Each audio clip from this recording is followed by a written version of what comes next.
Did getting my diabetes in control contribute to my weight loss, or did my weight loss help with getting my diabetes in control? What a Chipotle Chicken Bowl did to my blood sugar. Will my blood sugar spike or remain controlled?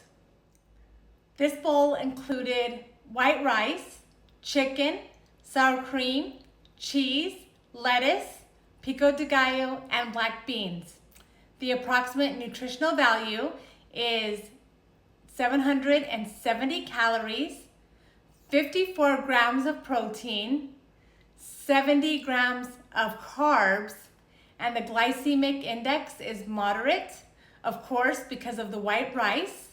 And as you can see from the photos, I did ask for extra lettuce.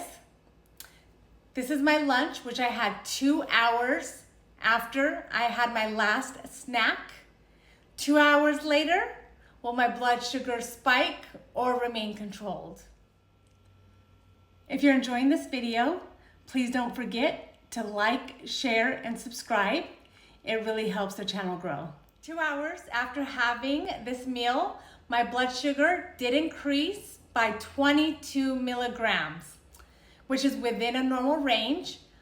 Although I had white rice, this meal was fairly balanced due to the protein, the fat from the cheese, and the fiber from the black beans.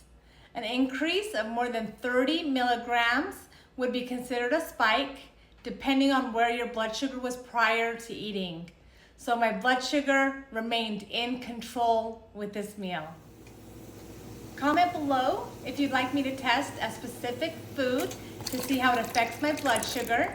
I also have several different playlists, which include weight loss, diabetes, cooking, health, and wellness. Look out for my next video. Until next time. 88 recommendation.